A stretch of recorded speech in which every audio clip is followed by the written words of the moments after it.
El chegul es el traile, que el tehue también le dicen en el español, es el ave.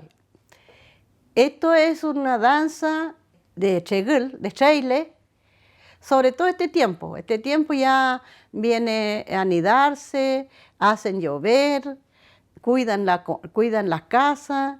Entonces, a mí me llamó la atención de cómo se organizan esos pájaros, los trailes, y hacen círculos.